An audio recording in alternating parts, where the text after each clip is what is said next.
time.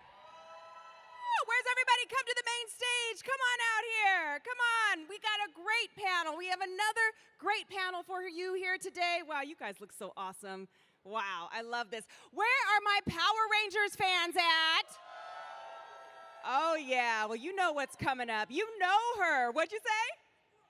Yes, it's Morphin time. That's right. Now, you know her as Kimberly Hart in the iconic series Mighty Morphin Power Rangers. Julie Emmerich in the critically acclaimed series Felicity. And Jules Callahan on the award-winning Canadian series Flashpoint. And these are just to name a few. Now that's right, you know who I'm talking about. We have Amy Jo Johnson in the house. And before we bring out Amy Jo Johnson, please help me welcome our moderator, the lovely Mackenzie Green, to the stage to get this mighty Q&A started. Come on out here, Mackenzie. Give it up for Mackenzie. Give her some love. Hello, hello, hello. Good afternoon, everybody. I think we know why we're here. We're here to see and welcome filmmaker, writer, director, pop culture mainstay, multi-hyphenate actress, and of course, birthday girl, Amy Jo Johnson.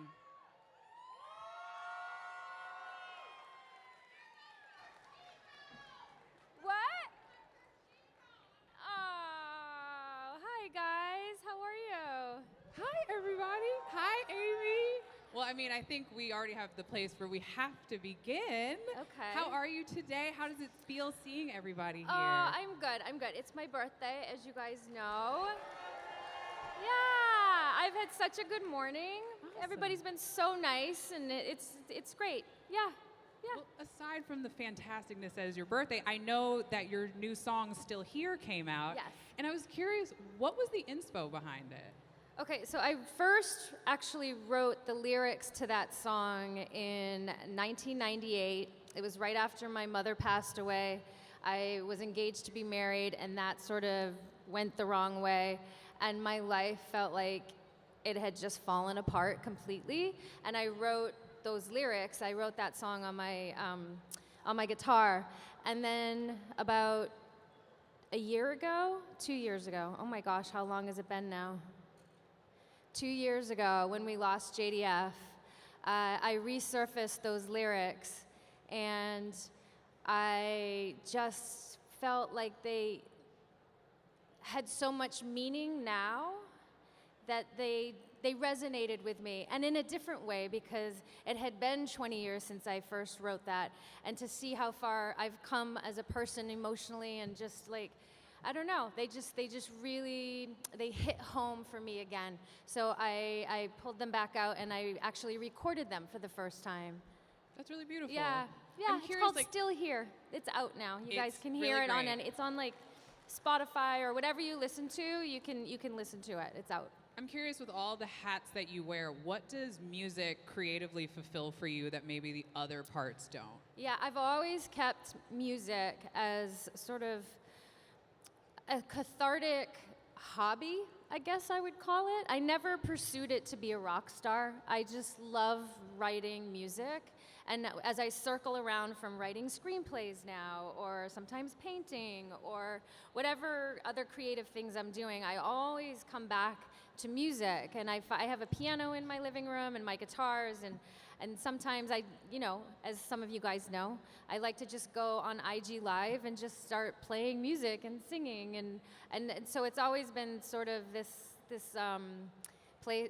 really personal place for me. So obviously the music, the filmmaking, the writing, what made you want to kind of wear multiple hats? Did you always know you wanted that in this kind of world of entertainment, or kind I of think what I inspired get it? bored very quickly. I get super restless as well, and I think I didn't truly find my real passion, which is directing, until 10 years ago, after I finished a series called Flashpoint, and I shot my Joe Van Ginkel over there, and I shot my first short film, and I realized, oh my God, I love directing. Like, every part of my personality comes alive, and I felt like this is exactly what I'm meant to be. So I started writing more to get to those acting jobs. And through that process, I discovered, oh, I really love writing as well. And I'm actually kind of good at it. So it's writing and directing for me, really, at this point in my life, because it changes, that really lights me up and makes me very passionate. Do they also challenge you the most, those two positions, or does it feel like maybe the singing or the acting are the more challenging parts of like the different hats? Writing is very challenging because it's a lonely process, but I love it. So yes, if you were to ask me to go act tomorrow, that would be way more challenging because I've sort of lost that that drive for that, where all my drive and passion is in filmmaking at this point. Yeah. Well, I mean, I want to take it back. We heard from the audience, like, you are a lot of people's first kind of shero. And we are in this, like, era of girl power, women taking over.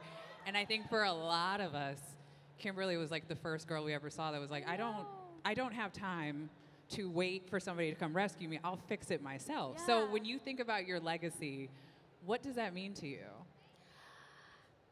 It's crazy, you guys. You know, I think maybe because it's my birthday right now, I feel a little emotional. But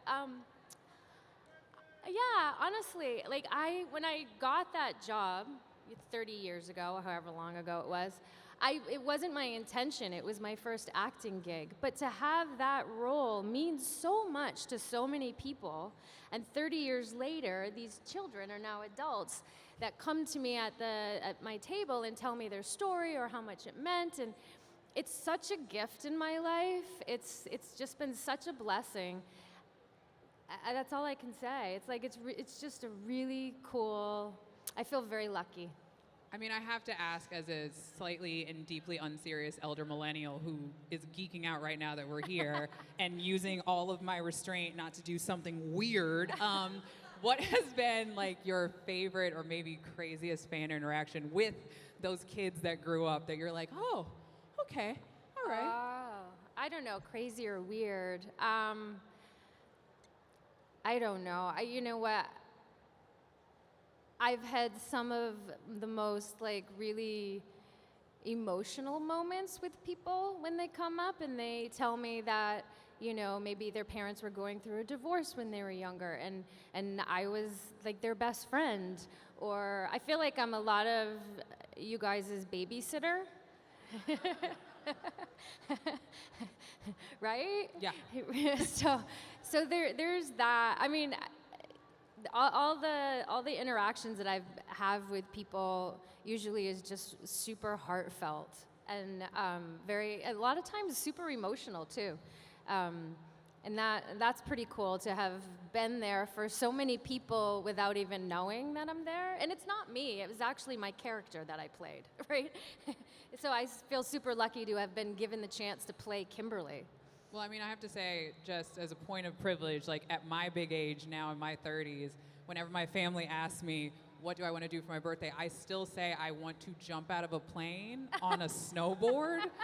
I don't know how to snowboard and I'm afraid of heights, but for some reason, I still want the opening sequence of the Power Rangers movie every single time. So exactly. Yeah. But I'm also curious, there's now a Felicity Rewatch podcast, and I'm sure with that are coming like new fans as well. What is it like when kind of a new generation or a new group find you and you get the opportunity to reintroduce yourself again? Oh, yeah, you know what? I don't even know.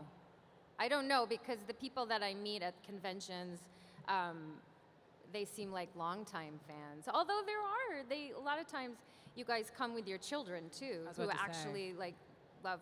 That's always like very, very surprising to me when somebody from a different generation is like in love with Power Rangers or Felicity or I don't know how to answer that question honestly. It's like I feel very lucky as an actor. I moved to Los Angeles when I was 21 years old, got Power Rangers like 6 months later, and never stopped working until I decided to stop working as an actor in 2012 and focus on writing and directing. I was super blessed with just like I just kept getting all these roles, and it was like, yeah, it was a really, really fruitful ride for me as an actor. I've always been curious, is there a different Ranger, if you were given the chance, you would have loved to have been? Huh. Huh. Maybe I would want to be Billy. Okay. Oh, by the way, October 30th, me and David Yost are going to read MMPR The Return, issue number 4, together. Do you guys know I wrote a comic book? Yes. Yeah, so me and David like to read the issues online. I don't know if you've caught that at all on IG Live. He likes to wear wigs and different things. But anyway, we're going to read issue number 4, which we haven't done yet, on October 30th. And I told him I wanted to play Billy, but he said I wasn't allowed to. I mean, I think that's kind of iconic, though. He should totally Right? lead. I mean, really. Yeah. So you guys have to tune in.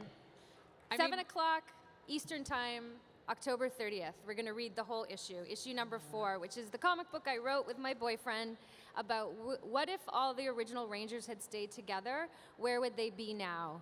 And it's quite an emotional 4-issue episode of just that. Yeah. Like when you think about kind of the legacy of what you created, like we said, the multi-hyphenate, the place that you hold in pop culture, what do you hope people kind of take away? Like if you could write the script for what people are like, Amy Jo Johnson, what would that be? So I have 2 features that I've just written.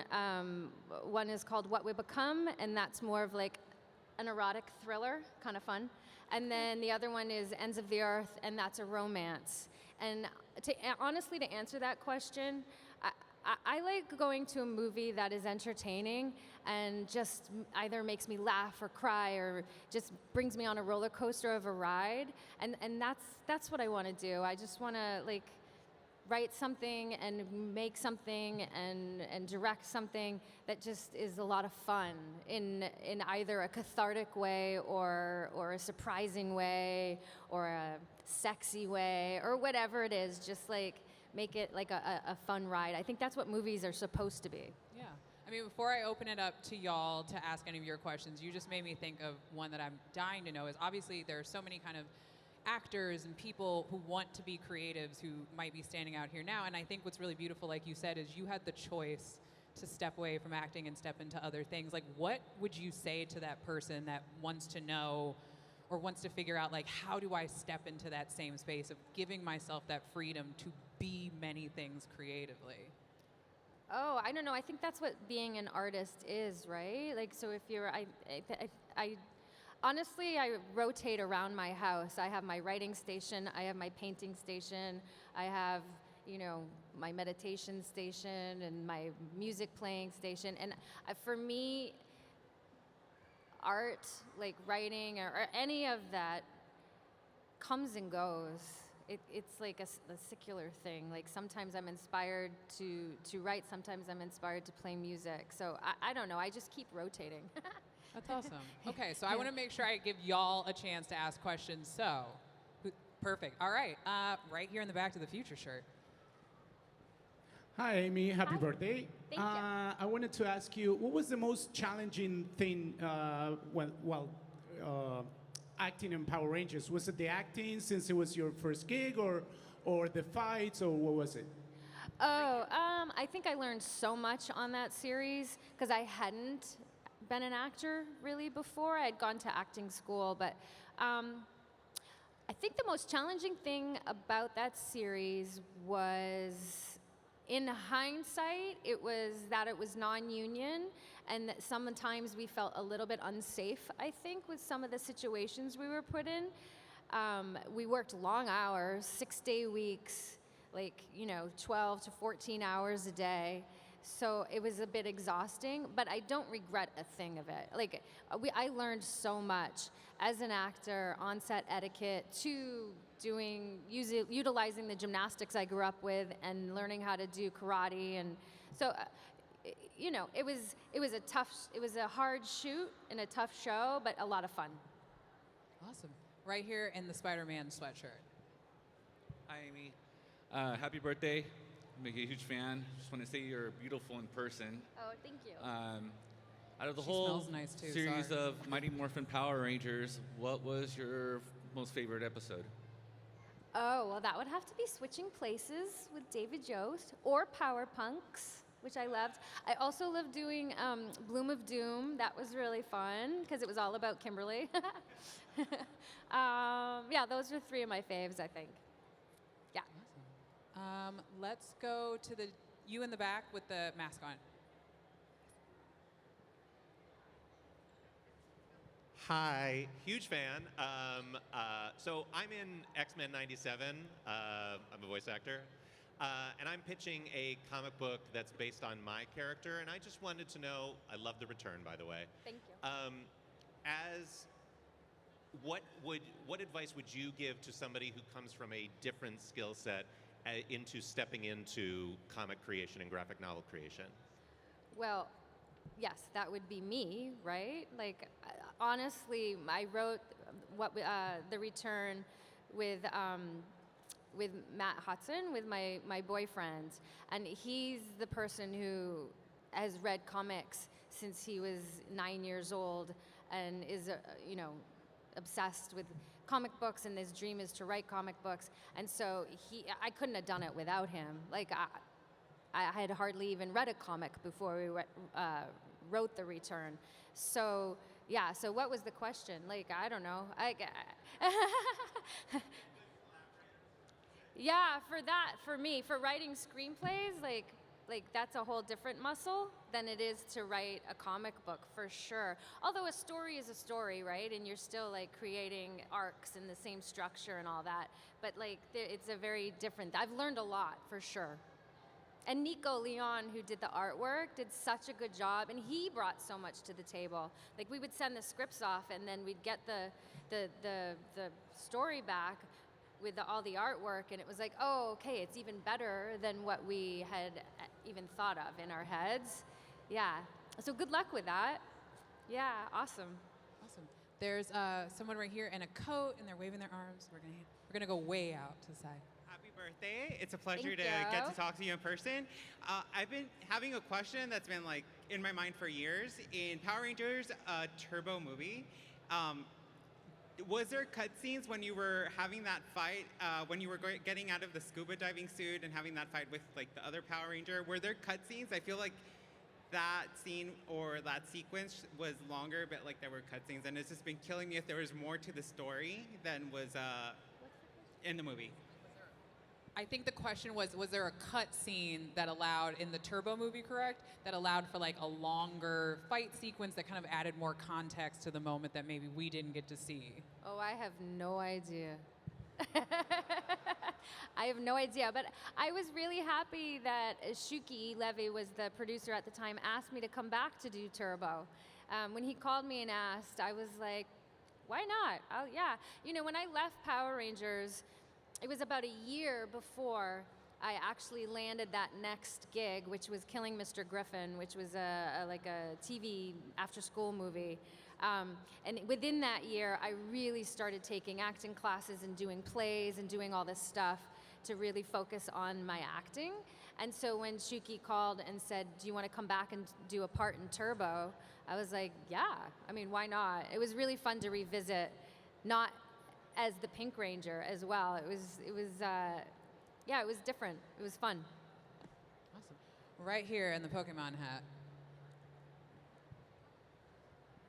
Hi, my name is Paul. I've been a fan for 30 years, and I'm just wondering for the two actors from the Power Rangers who are no longer with us, Terry Train and Jason and Frank, what is the memory that you hold the most for both of them? The memory that you hold the most with them?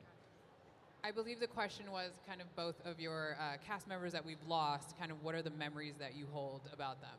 Oh my gosh, yeah. Well, many, obviously. You know, we lost Twee so young, and that was so long ago, and it was just, she was such a beautiful, amazing person. She was a very dear friend of mine, and I always found her to be just kind of wild. She was a loose cannon. I remember when we would do like shows like this, or like any public appearances, like she would, who knows what was going to come out of her mouth. She was kind of wild and fun that way, yeah.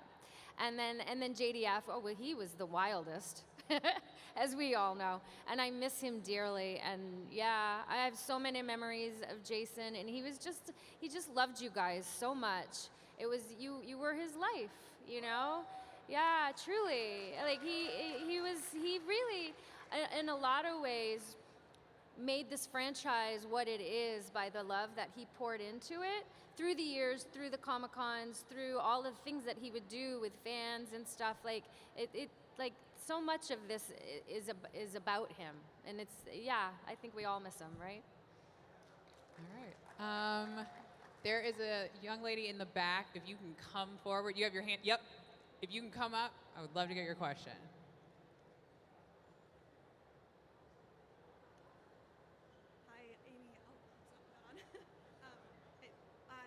Fan, by the way, grew up with you. I'm raising my kid, my son, on Power Rangers. He loves it. He's wearing Blue Ranger. You know, we have everything. My biggest question, I think, for you, probably get this a lot. Did you ever date or have a crush or on anyone on the cast? That is a good question. Well, part of that answer is a little bit top secret. But while I was there, not the cast, I did date an electrician, and then I did date a grip. And actually, I was engaged to be married to an electrician on the show for a while. And as for the cast, my lips are sealed. I'm really hoping for that Barbra Streisand style tell-all, like when you're like, I have nothing to lose. You have no idea. I can't wait. I've already pre-ordered it. More questions. You right there? Yep, with the glasses. Hi, I just wanted to ask if you have any fond memories about Susie Q. Oh, yeah. So Susie Q, actually, when I asked to leave Power Rangers, I had done 130 episodes, and I went to the producer, Shuki, and I said, I think I'm ready to go. I'm ready to move on and audition for other things. And he said, okay, will you do the movie, the Power Ranger movie in Australia, 15 more episodes, and Susie Q. He had written this movie with his wife at the time. And I was like, oh my God, that's an amazing parting gift, right? So he basically handed me Susie Q.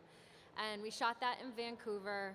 And it was the first time I was the lead of a movie. And it was like my own little movie. And I loved every second of shooting that movie. And it's lost into by the way, I have a website. It's called amyjojohnson.com. And if you become a member, it's free. Inside the toy box, I actually found an old DVD that I was given after I did the movie, because as an actor, they give you a copy. I put the whole movie up there. So until somebody stops me, the whole movie's on my website. And when somebody does stop me, whoever that person is, I'm gonna ask them, can you release the movie? Because I don't know who even owns it, right? I don't know, it's not Saban anymore. It wasn't even a Disney movie, it was on the Disney Channel. So anyway, it's on my website if you wanna go watch it. Well, Along with The Space Between, which is my first feature I shot, I put that whole movie up there and all my short films and all that stuff. So check it out. I have one last question. Okay. I'm sorry I have to take this from you guys, but have you ever had a crowd of people sing happy birthday to you before? No. I think we should give that that a shot. If that happens, I do have to film it. Okay, great. Guys, maybe we should try singing happy birthday to Amy? Absolutely. Okay, 1, 2, 3. Aw. Oh, that's my boyfriend. Aw. Happy birthday to you. Thank you. Thank you. All right, make a wish.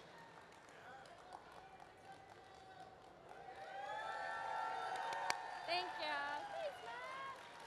Oh, wow. Can you guys see this? You can't see it. Guys, it's a really cute cake. It's the return on top. Yeah, it's dope. I wish we could show it to you guys, but then It's it would fall literally over. from the Kickstarter. Was any of you guys part of the Kickstarter? So it's the David Mack cover on the top of my cake. Well, Amy, happy birthday. Thank you so much for spending your birthday with all of us. And thank you, everybody. Thank you. And if you can, when you go home or get in your car, whatever streamer you listen to, please put on my song Still Here and have a listen. I would really appreciate it. Thanks, guys.